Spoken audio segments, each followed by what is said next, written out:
Have you ever been truly scared? I'm not talking about some drunk driver cutting you off in traffic, causing you to slam on the brakes and damn near crash into a ditch kind of thing, but that surreal and visceral terror that makes you question what's even real anymore. That I'm looking into the eyes of the thing that will end my life kind of horror. Okay, that's a little bit on the nose, but you get what I'm saying, right? Even as I record this, I'm trembling all over as though it's 20 below in my house.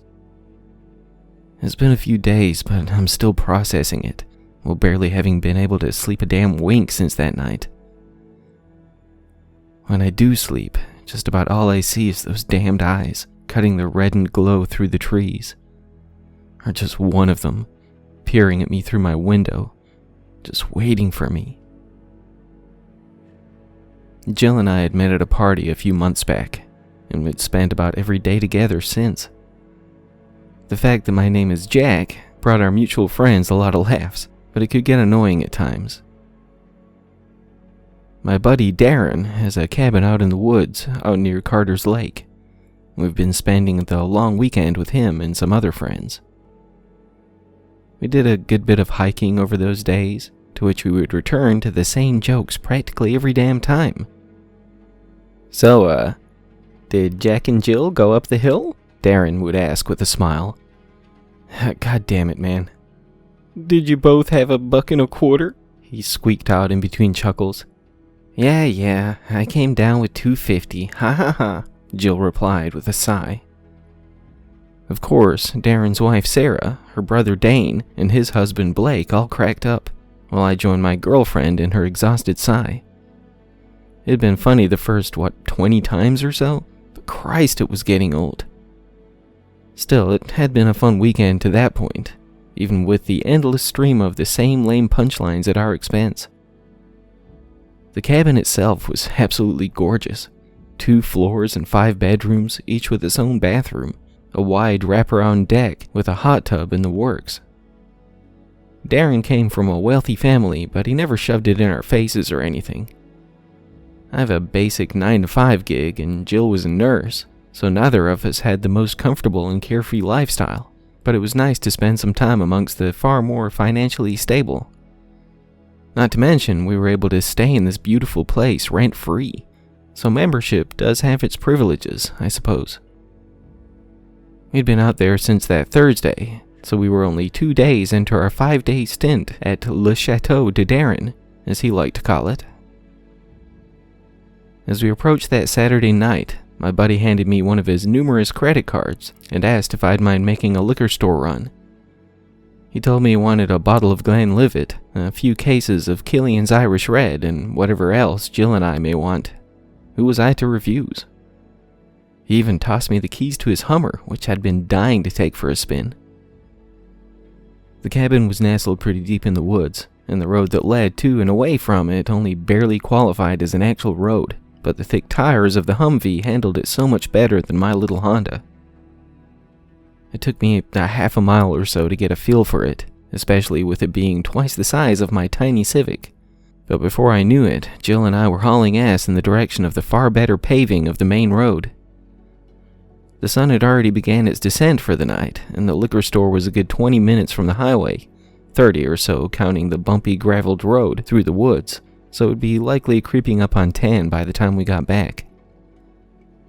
It did feel nice to just spend a little time away from the group, and even better to be sharing the company of my lovely girlfriend. I had never met her before that party, but I was sure I didn't have a chance with her until she approached me. Back then, she had pink hair down to the middle of her back, whereas these days she was rocking a vibrant purple just down to her shoulders. It was the full tattoo sleeve and thick-rimmed glasses that grabbed my attention at first, as those are both features that I'd find absolutely striking, and she wore them quite well.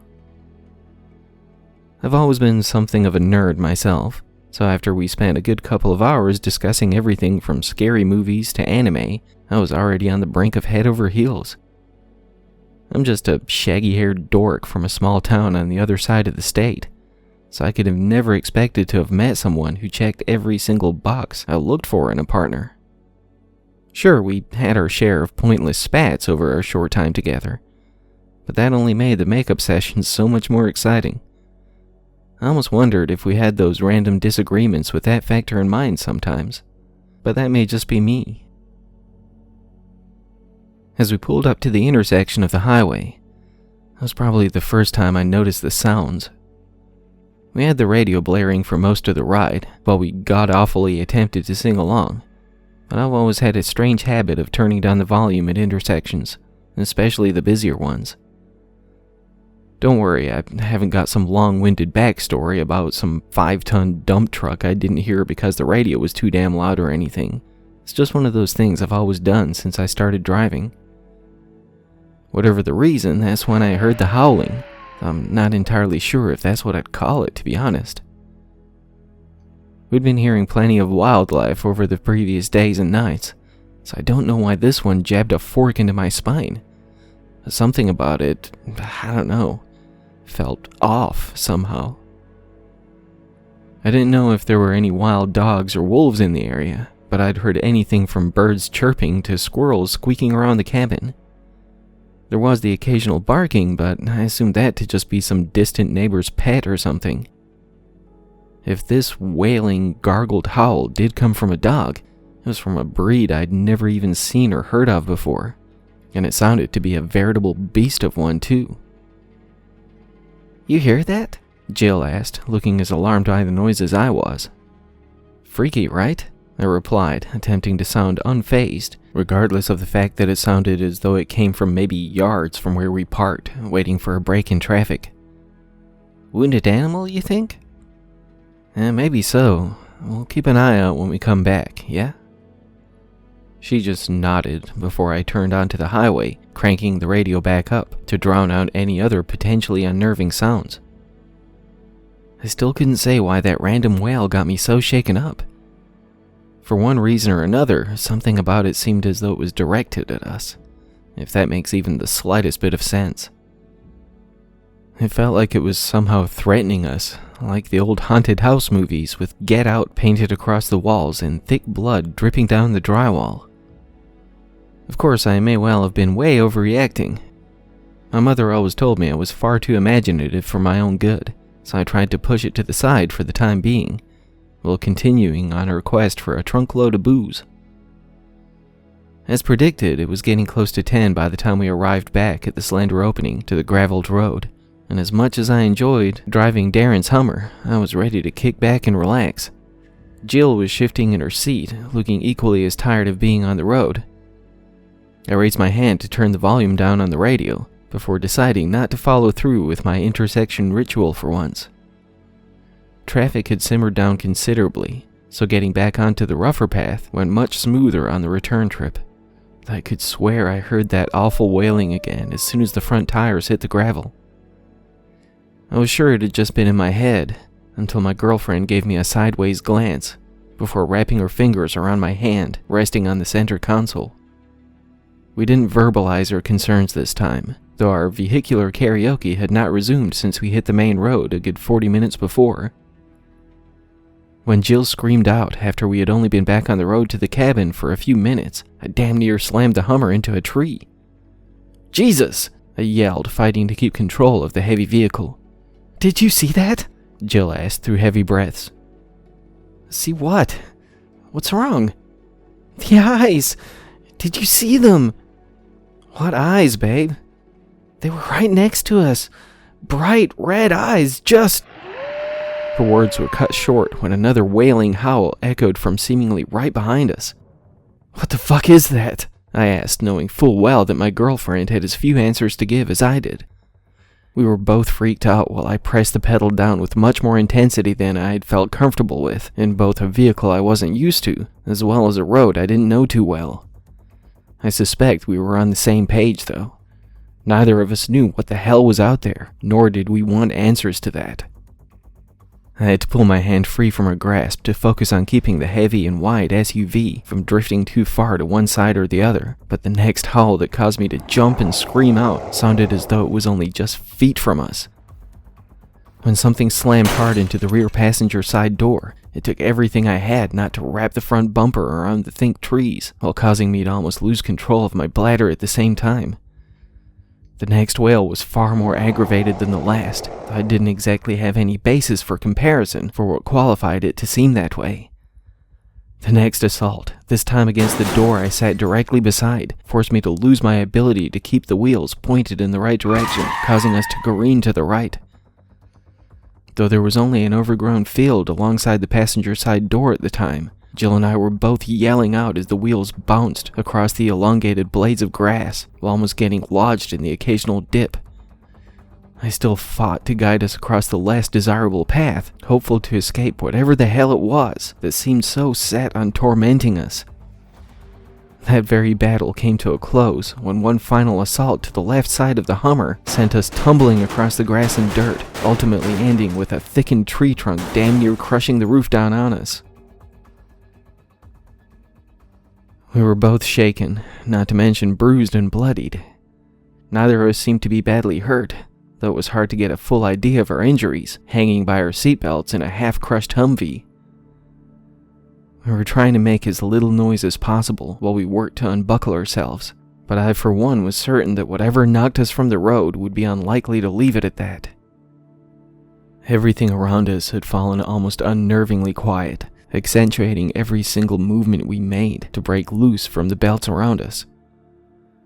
The smell of varying types of alcohol filled the cab, almost causing me to feel a little nauseous, even if I hadn't ingested a drop. Over the course of the heavy vehicle rolling, most of the bottles practically blew apart, as well as some of the cans. A mixture of beer, vodka, and whiskey rained across us, but fortunately the majority of the glass shards didn't make it up front. Jill got herself free before I did, but when I finally had to use my pocket knife to slice through the belt, I almost fell on top of her, as she was now lying against the door closest to the ground. I tried to check out her wounds to the best of my ability, but fortunately they didn't look all that bad. She had a small gash across her left eyebrow, a few scrapes across her arms, and a nasty-looking cut across her left shoulder, where it appeared some of the glass from the shattered window of her door, or perhaps the exploding bottles, may have sliced into her. I had a thumping headache, and my right wrist was throbbing, feeling as though it had inflamed a good bit, but I felt fine otherwise, aside from a certain degree of shock setting in. I tried to peer through the windshield to see if I could catch a glimpse of our attacker, but the glass was cracked into spiderwebs and buckled outwards from the roof collapsing in on us. Jill and I were both breathing so heavily that I felt like a panting dog myself, which only flashed me back to the haunting howls of whatever seemed set on laying us to rest. While I crawled into the back seat in an attempt to see if I could make out anything around us, the headlights blinked before snuffing out, leaving us in practically pitch darkness. I worked my way back up front, extending my leg to push the windshield out. The crackling of the glass and the stretching of the rubberized seal around it provide another series of disturbing sounds against the otherwise silent forest. When the window finally gave way, what was left of it crashed to the ground, causing me to freeze in place while my chest tightened. Jill wrapped her fingers around my arm, causing me to jump from being so on edge at the time that any unexpected sensation was enough to almost make my heart explode. "Don't," Jill whispered, whimpering slightly as I reached out to pull myself through the opening I had just made. "We have to, babe. We can't just wait here for whatever that thing is." I felt her grip release, allowing my right arm to join the one that now held onto the window bracket. I was terrified. I wouldn't even attempt to convince myself otherwise, but I knew we just couldn't sit there and wait while hoping for the best. I felt the warped and crushed Hummer rock and tilt as I worked my way out into the field, next to the tree line we slammed into. Jill was visibly shivering as I held out my hand to help her out. She reluctantly reached out before another of those haunting wails howled out from a direction I couldn't pinpoint. "No, I can't," Jill said with tears pouring down her face, pulling back away from me. "You have to. I'm not going to leave you here." No, you go. Get help. Jill, I am not about to just fucking leave you here. We have to stick together. I'll protect you. You just have to. How the fuck can you expect to protect anyone from something like that? She was bordering on hysterical, belting out the words in between moans and whimpers. To be completely honest, I couldn't deny she had a point.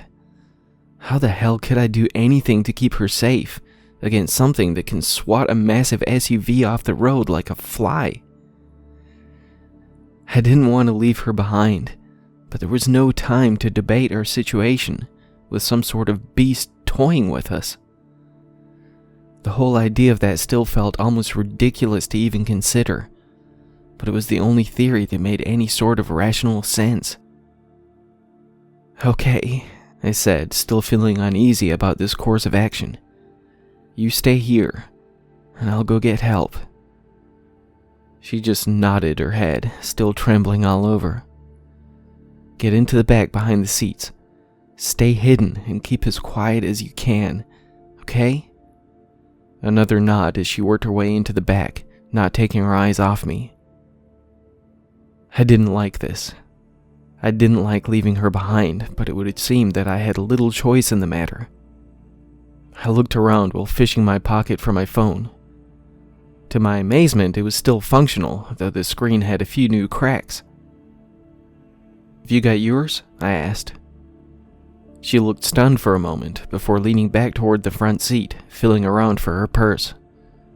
I crawled halfway back in to help before she finally grabbed onto the strap just in front of where she had been sitting. She pulled out her untarnished phone, looking back at me with a strange smile. Anything happens, you call me, okay? She let out a heavy and stuttered sigh. No service. Fucking figures. She chuckled, but it was about as phony as a laugh could sound. God damn it, I said with what felt like an even more forced and falsified giggle. Just go. I'll be okay here. I'll be back as soon as I can, okay? I'll bring help, one way or another. She nodded again before, I love you, passed through her lips. We still hadn't spoken those words to one another, but I can't deny they had been lingering in my mind for a while now. Of course, I had most certainly hoped for a far better situation to reveal these feelings, but it still caused a warmth to spread through me I hadn't realized I was lacking from my extremities at the time. I love you too, I said, with a far more enthusiastic smile than I knew myself to be capable. She beamed back at me, and that alone lit a fire under me to find a way to get us both through this in one piece. We just looked at each other for a few more moments until she shrank away behind the side of the passenger seat. You stay hidden, no matter what you hear. If it sounds like hellfire is raining down around you, don't even think about coming out. She didn't speak, only raised her upturned thumb from behind the seat back. Were it not for the circumstances, I would have found it sorta cute, but I needed reassurance on this. Baby, I need you to promise me. Yeah, I hear you. I promise, whispered from the back. My heart was jackhammering as I turned to face whatever lay ahead of me, still feeling quite lost amongst the foreign surroundings. Fortunately, my eyes had grown somewhat accustomed to the darkness, with the full moon above lending a hand. I still couldn't figure out why whatever had attacked our vehicle had suddenly taken upon itself to disappear, but I wasn't about to let my guard down. I gripped the hilt of my pocket knife so tightly that I felt as though I was digging my fingernails into the flesh of my palm. I was sure that it wouldn't offer much protection against something that could easily force a heavy SUV from the road, but it was my best and only defense at the time. I crept onwards, still trying to remain as quiet as possible, which was no easy task with discarded branches and dried out leaves lining the ground beneath the grass, even in the open field I was crossing to seek out the road that led back to the cabin. I had no way of knowing how far I would have to walk to get back there, but I was sure I was closer to that than the highway we left in the dust. When I was finally able to make out the graveled road, the open field led me to another section of dense forest. It was much easier to keep myself concealed behind the trees, but after another good half-mile of hiking, I walked out into another wide-open area. I had been steadily growing more confident that I may actually survive this, when another wailing howl echoed across the darkened trees to the left of the road. It was closer, far closer than I think I even realized at the time. Though my breathing had begun to settle down over the last handful of yards, I was now on the brink of hyperventilation, frozen in place, erratically cutting my eyes across the trees. It was around that time that I came face to face with a far more visceral and heart-stopping fear than I had ever imagined possible. It took me a second to realize that the glowing red lights shining from between the trees were the illumination of two eyes peering back into mine. I heard a gnarled growling sound that came from just below where the twin glowing eyes softly lifted and lowered as though whatever they belonged to was panting with heavy breath. I could feel the blood draining from my face while the nausea of gazing into my mortality churned in my stomach. As the rough growl grew more aggravated, the eyes sunk lower, giving me the image of something preparing to pounce. It happened so quickly that my mind could barely grasp what I was seeing. The rumbling and gargled sound blending with the snapping and shattering of branches and bark when the behemoth burst from the trees right at me. I screamed out, feeling as though the throbbing veins in my temples were about to erupt, squirting a healthy stream of blood to each side. I brandished my small pocket knife as though I were wielding Excalibur itself, when in reality I had a fucking 3-inch blade trained on what looked to be about 10 feet of darkened fur and muscle, speeding right at me. I felt my body soaring backward through the air after a giant hand swatted me across the chest. I knew something was broken when I made contact with the ground, but I was in so much shock I had no way to know what I had snapped, only that it hurt like a son of a bitch. I raised my dizzy head to see that thing charging right at me on all fours. It looked like an enormous wolf, though its eyes shone that eerie glow, illuminating the elongated, wrinkled snout, while thick drool slobbered from its gaping maw. I had no time to get back to my feet, so I rolled forward, swinging my pitiful little blade through the air before me, just in time to make contact with something. I don't know where in the beast I hit, but it let out an ear-piercing squeal that almost caused me to retch across the grass I perched on. Before I had a chance to react, the thing leapt from before me, disappearing back into the trees. I looked down at my trembling hand to see thick, dark blood dripping from the short blade, along with a chunk of black fur wedged into the hinge of the folding mechanism. "Run, you dumb bastard!" The voice in my head practically yelled at me. I still knelt in place with my mind reeling. "Fucking move!" I lifted myself from the grass, feeling no strength from the legs that twitched and shivered before I convinced them to start running. My chest was burning, but I had no time to investigate how strongly the blood was flowing from the gashes left in the wake of the claws that carved through my shirt and skin. Everything hurt, from my back to my legs, along with what I assumed to be a broken rib or 4, as they stabbed into my insides as I forced myself forward. As my side split, I almost allowed myself to slow down, until another anguished and angered howl bellowed from behind me, convincing me to push through the pain that almost caused me to break. The agony had grown almost impossible to tolerate, but I couldn't let up. Not only had I royally pissed this thing off, but I still had to find a way to get back to Jill, who I prayed to God was still safe. Maybe 20 or 30 feet ahead, I saw a familiar ridge, which, if memory serves, was right at the edge of my friend's property. My painful sprint had slowed considerably, especially since I was now running uphill, but hopefully towards salvation. I reached the top of the ridge where the ground leveled back up again, to sure enough see the lights from Les Chateaux de Darren just ahead in the distance. My lungs were practically begging for me to allow them to relax for a second, but when I heard that growling and panting wheeze coming from behind me, accompanied by 4 heavy feet beating against the surface of the ground, I had to force them to work much harder than I had up until this point.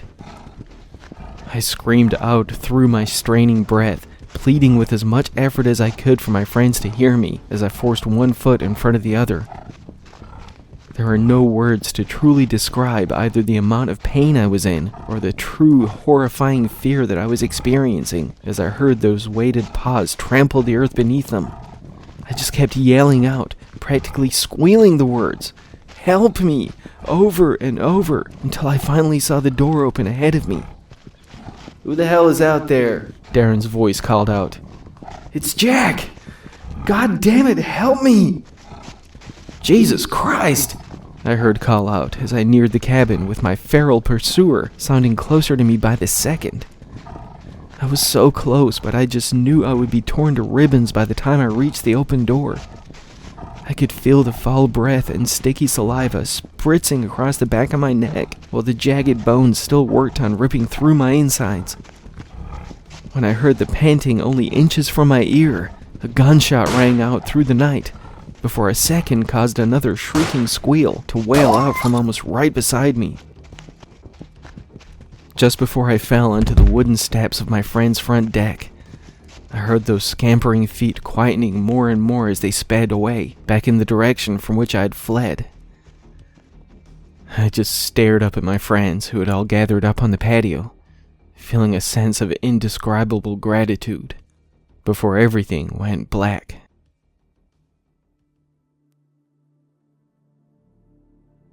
I don't think I had been out of it for long, as I was still pretty winded when my eyes finally blinked back open.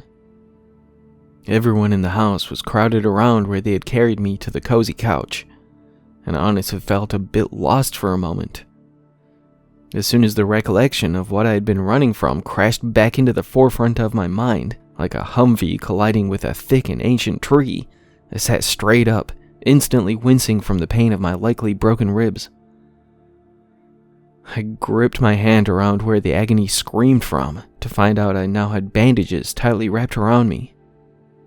It did help, but it would seem that was what caused me to still gasp for breath, though not nearly as much as during my race against what I was certain to be inevitable death and dismemberment.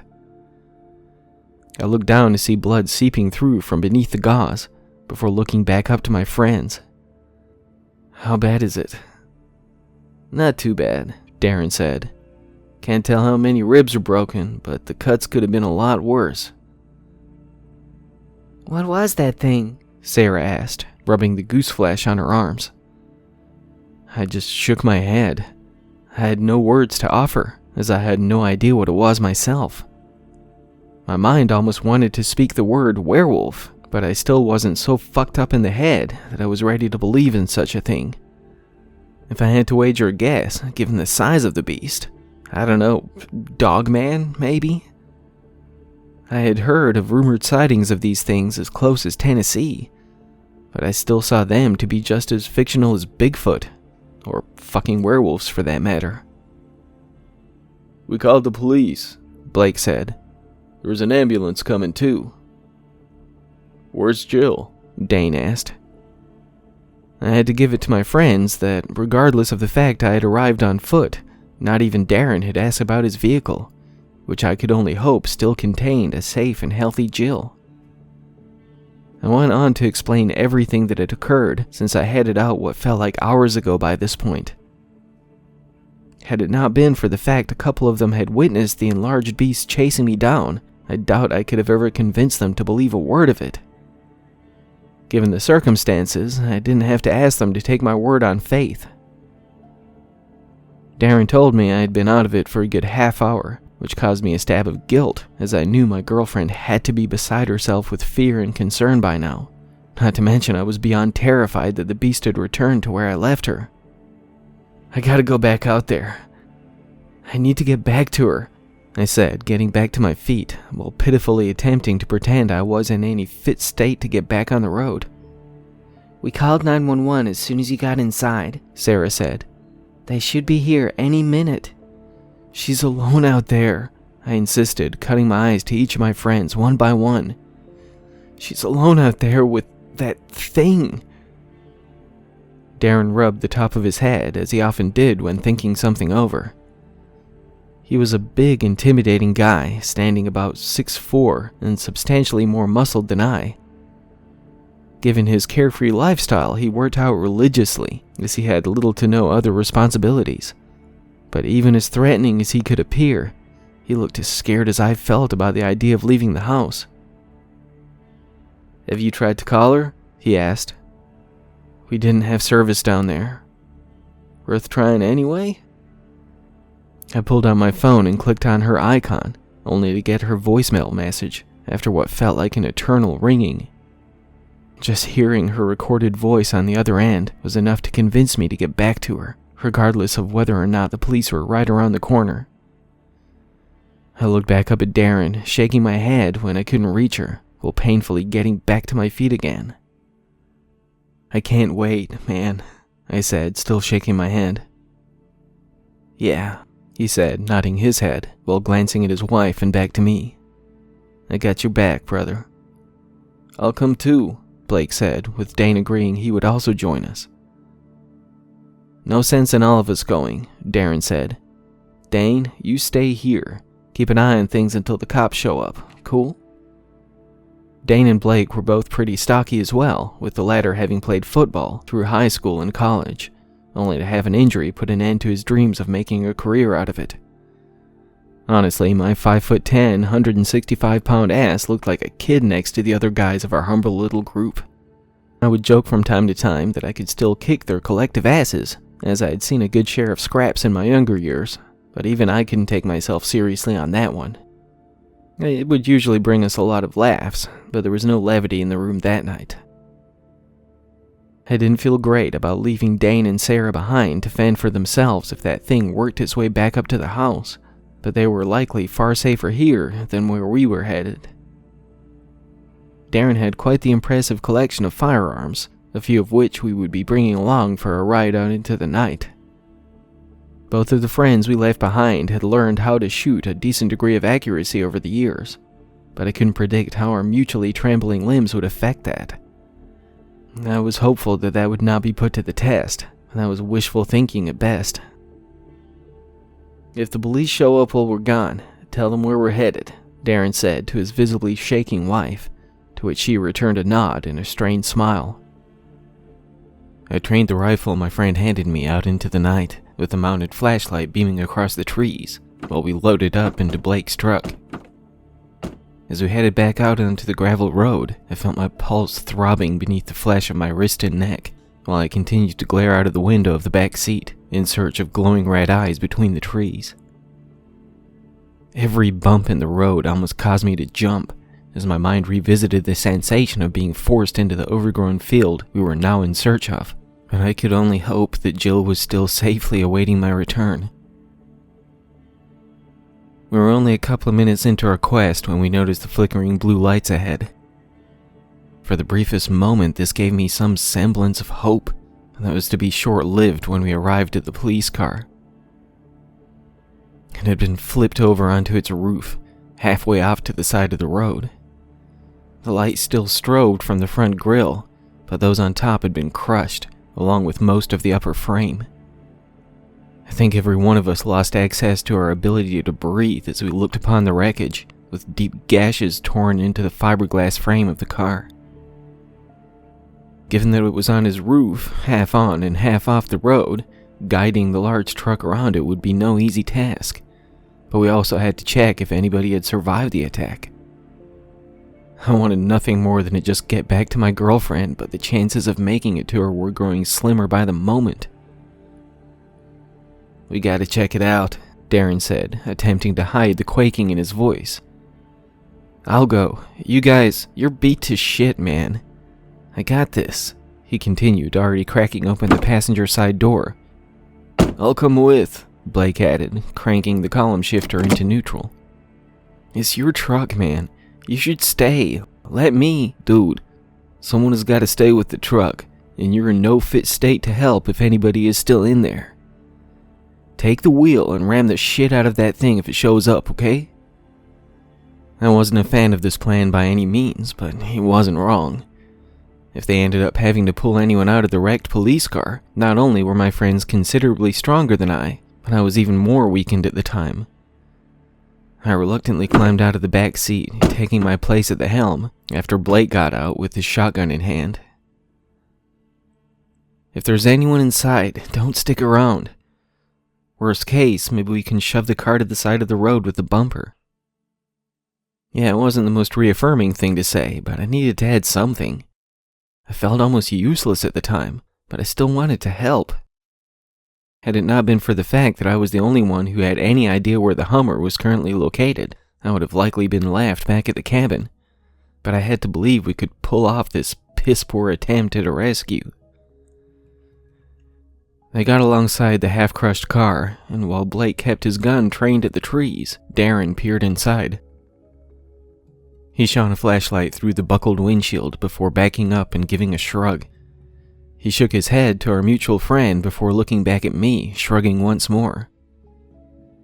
As they headed back toward where I sat, with my back stiff as a board and my ribs throbbing, gunshots echoed from somewhere ahead, before a blood-curdling scream followed only seconds later. The guy sprinted back to the truck, while I slid out to leave the driver's seat vacant for his pilot. Without a word, Blake pushed the pedal down, ramming his bumper against the overturned car. That first hit spun it in place, before a second caused it to skid off the embankment, finally clearing enough room for us to pass.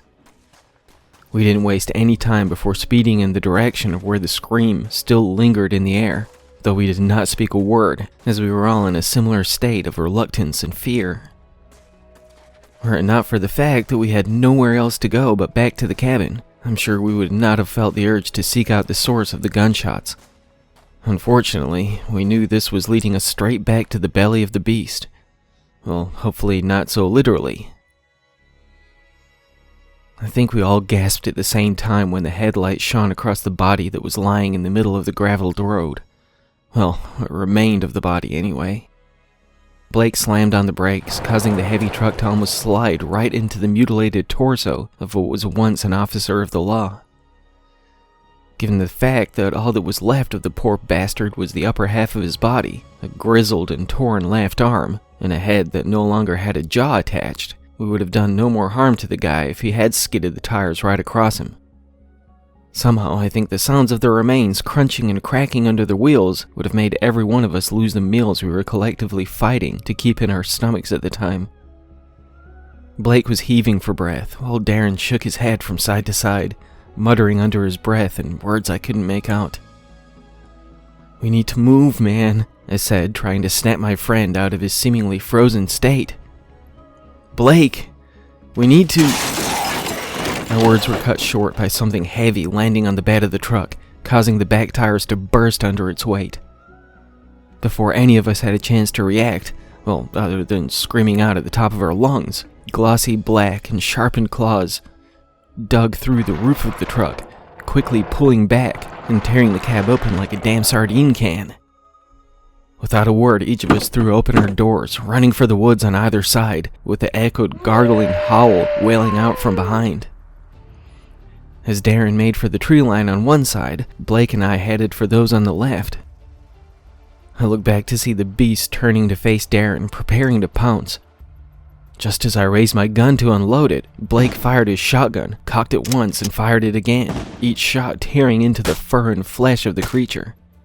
In less than a fraction of a second, it leapt from the flattened truck bed, slamming against and snapping the thick bark of the tree Blake tried to hide behind.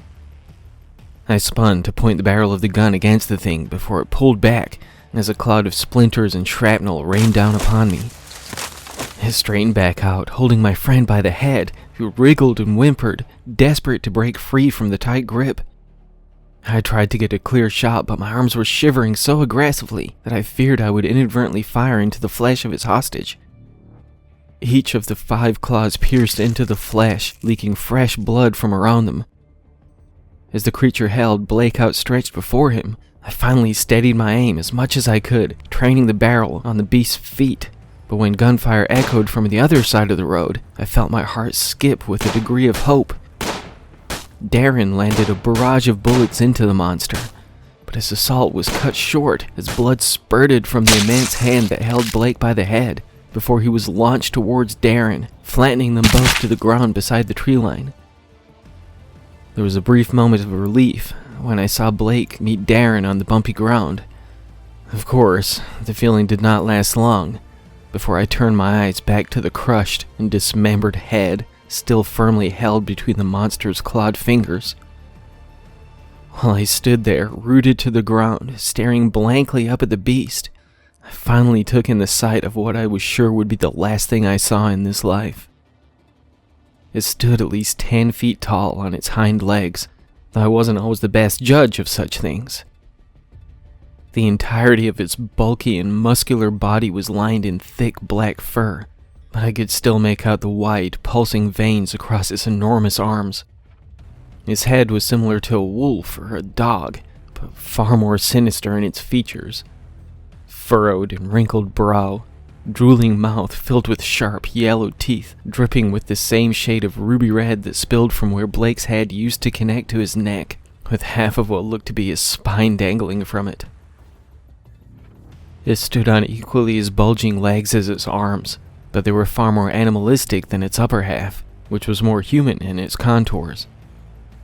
The scarlet glow from the creature's eyes carved into the darkness, accentuating its feral expression, making it appear even more ravenous as it stared down at me.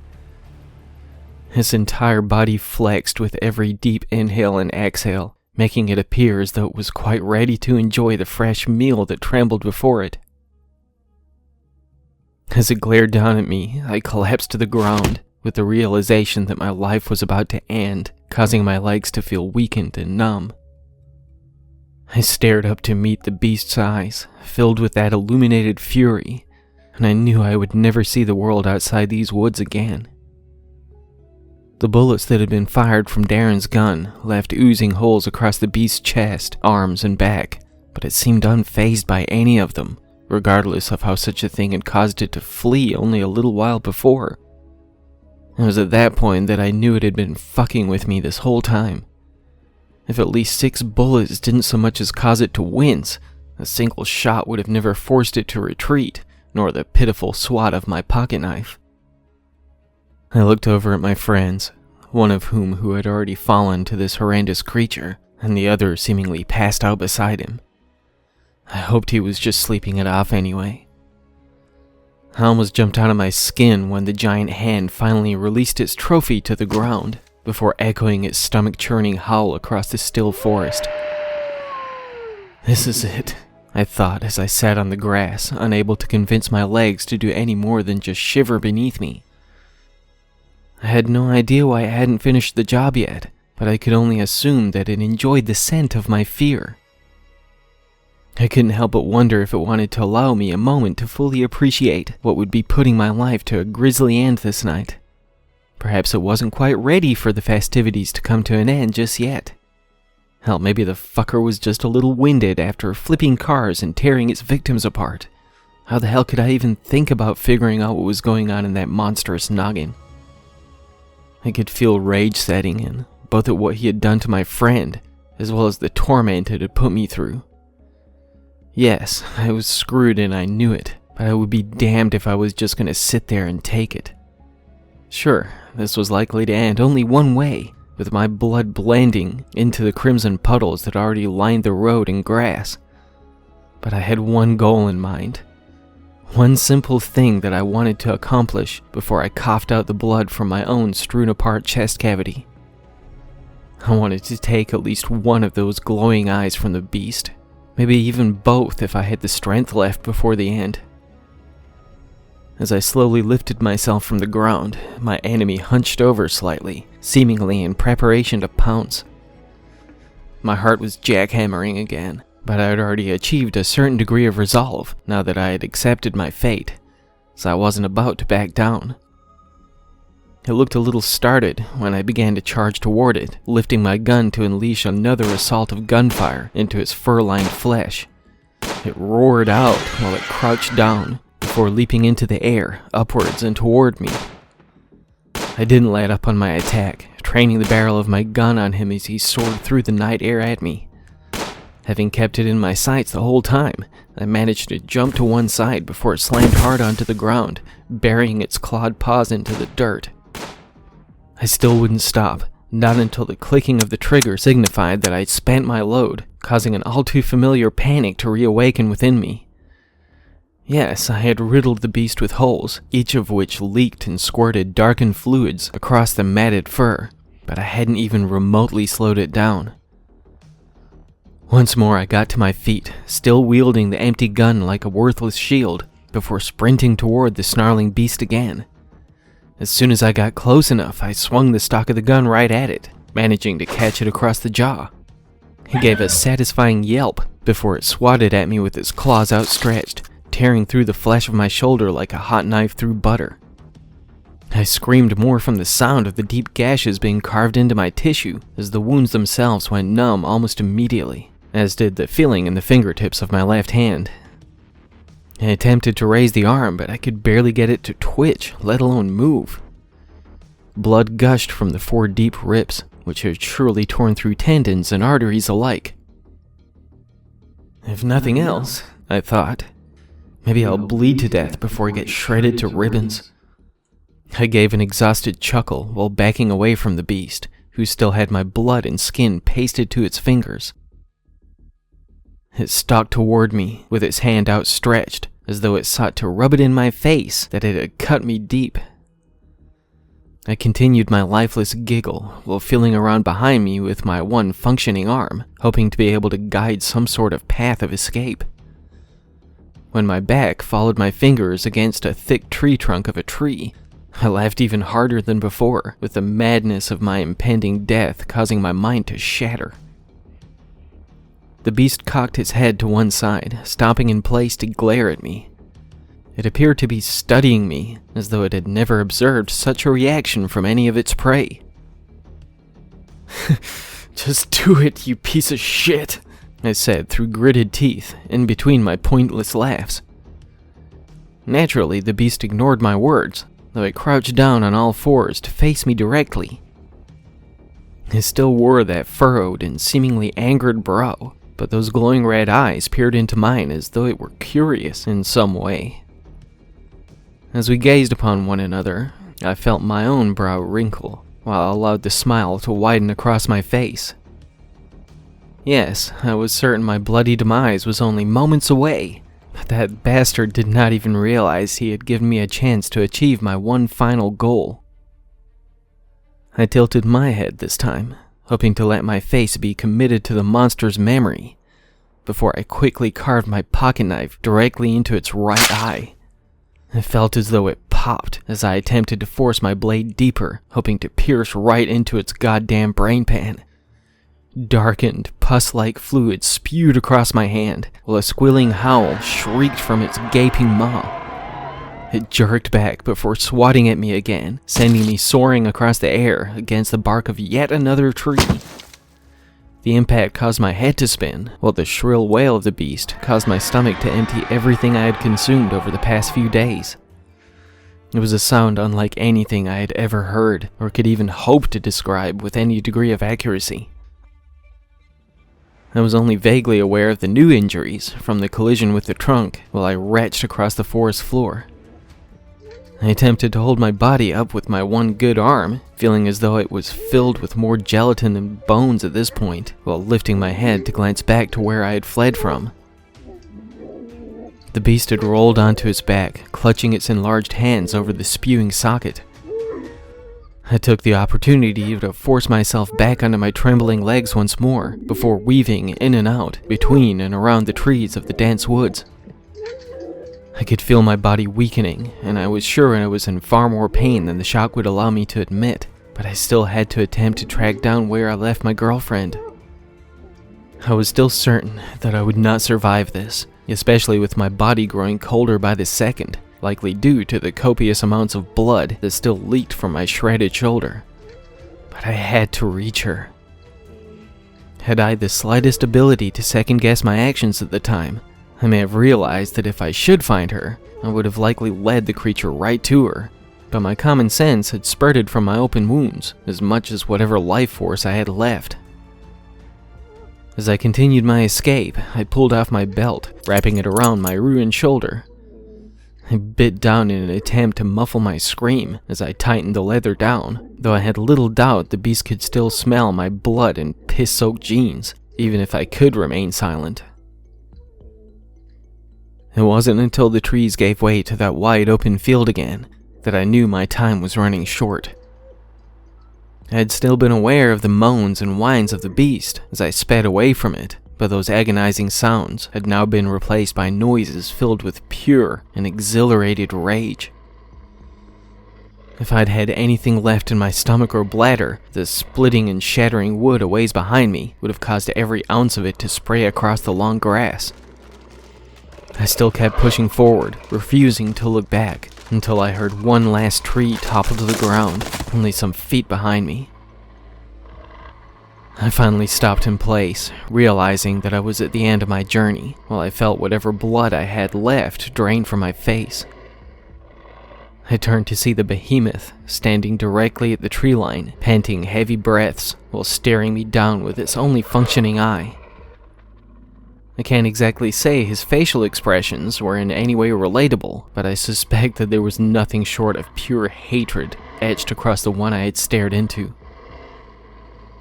I clenched my fists, preparing to face the inevitable as the thing took long strides on its hind leg towards me. My heart was in full panic mode, feeling as though it was fit to burst, but I knew there was no point in running. I did enough, I thought, as I allowed a smirk to reach across my lips while gazing into the lone, red, glowing eye. I even chuckled again, but it didn't seem to pique the interest of the creature this time. It just kept drawing closer, hunching over as it approached, spreading out the clawed fingers to strike the second the gap was closed. "I left my mark on you, you piece of shit," I said, smiling wider and more maniacal. "How's that lack of depth perception treating you?" I shouted, laughing like a madman. "That's right, buddy boy. You'll never forget my sorry ass, will you?" It released a high-pitched, snarling howl that almost turned my hair white, damn near causing my legs to give out from beneath me again, but I stood my ground. I wouldn't give it the satisfaction of showing my fear, not if I could help it anyway. "Give me your best shot, you little bitch." "I fucking dare." The instant it happened, I barely had a chance to even register it. The beast was almost right on me, crouching down even lower than before, as though it meant to snatch me up and launch us both from the ground.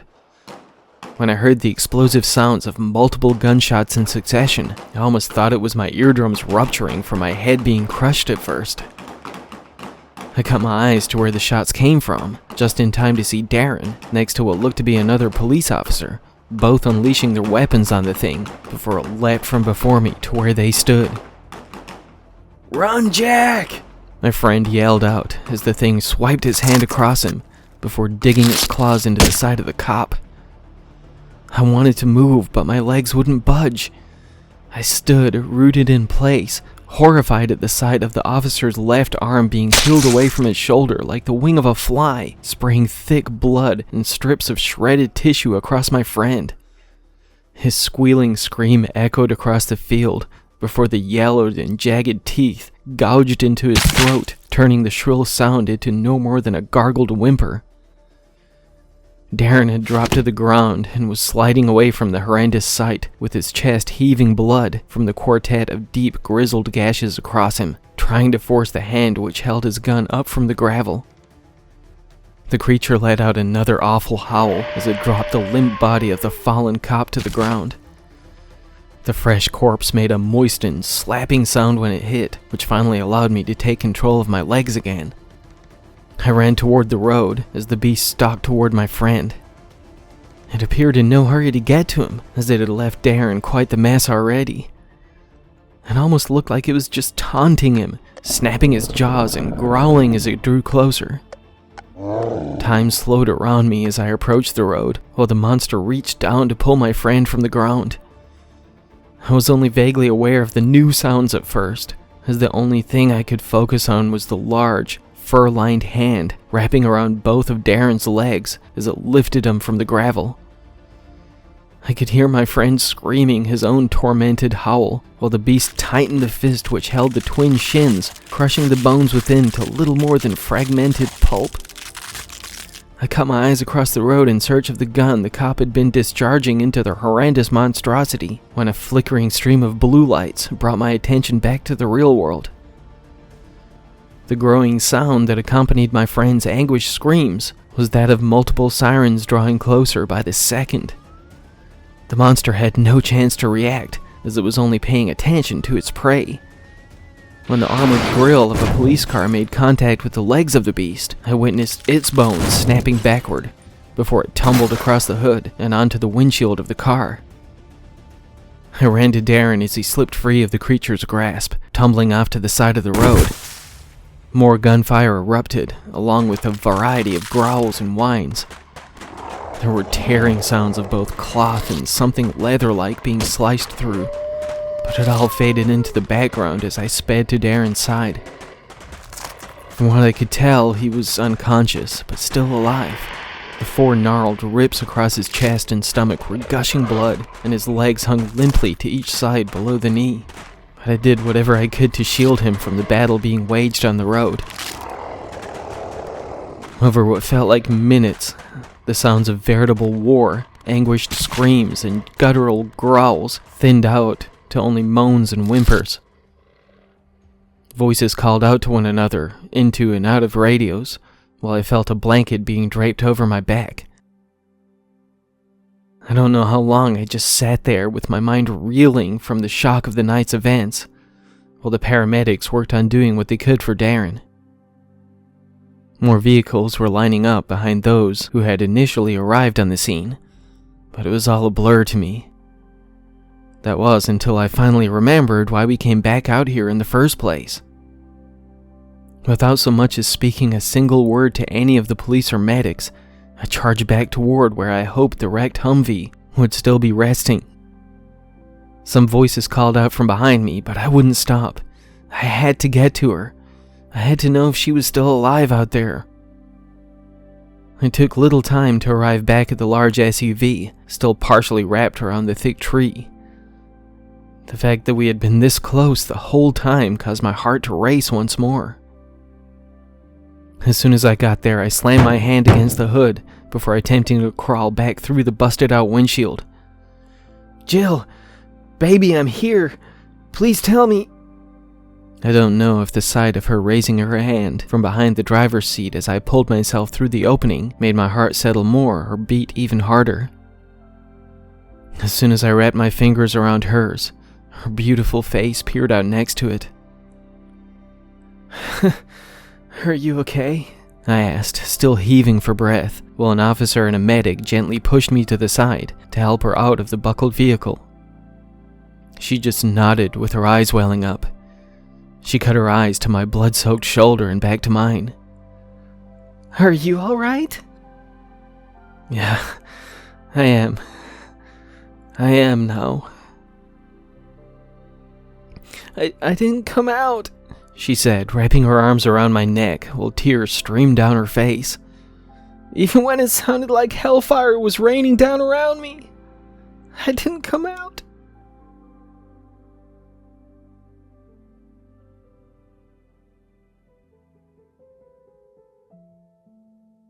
Like I said in the beginning, it's only been a few days since that night, and I still don't quite have my mind right. My shoulder is still pretty messed up, but my doctor is confident that I can at least get back partial mobility. I got to come back home yesterday, and Jill and I are already talking about moving in together soon.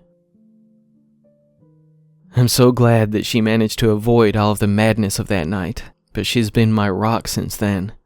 God knows I would have completely broken without her by my side. Darren is still in the hospital, but his prognosis looks decent. The gashes across his torso were deep, but luckily they didn't shred into anything too important. His legs, though, will never be the same.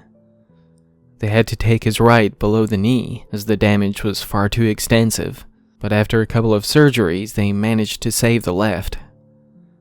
He's holding up surprisingly well, but he and I both have some serious physical and psychological therapy to look forward to. Dane will likely be recovering from the loss of his husband for quite some time. We're all pretty messed up about it, but nobody can deny that he was a damn hero. I know I would have never survived without his help, and neither would Darren. Blake was a good man, and I don't think we'll ever forget him, but I truly hope that Dane will see the other side of these hard times. He deserves better than this. Regardless of all who fell while attempting to put an end to the beast of Carter's Lake, I believe it's still out there. The battle was brutal, claiming the lives of a total of 4 officers, while leaving several more with scars that will never fade. But I think we at least heard it. From what I was told, the creature leapt back into the trees after putting up a fight that nobody expected to survive, but it left a lot of blood in its wake. Yeah, they heard it, but I was the one who took something from it. I can neither ask nor expect anybody to believe any of this. There were no reports of what took place in the woods that night, and some government officials made us sign some non-disclosure forms, while practically swearing on a stack of Bibles that would never speak a word about what we saw. But I've never been much of a religious man. To my knowledge, they're still out there, investigating those awful events, and possibly attempting to hunt down the beast. But I doubt it will turn out how they'd like, one way or another. I still hear it at night, the sounds of the beast, as well as the screams of its victims. I close my eyes, and it's as if that guttural howl is calling out from behind the glass of my bedroom window. Jill says she doesn't hear it, so it likely is little more than some significant mental scarring. Still, even though I live a good many miles away from where we spent that ill-fated weekend, now and then I still see one single glowing red eye blinking from the darkness. And maybe it is all in my head, but perhaps I have not seen the last of the Dogman of Carter's Lake. From what I've read online, these sightings come in cycles, so I can only hope that this one has come to a close. Of course, it's very possible that this was only the beginning.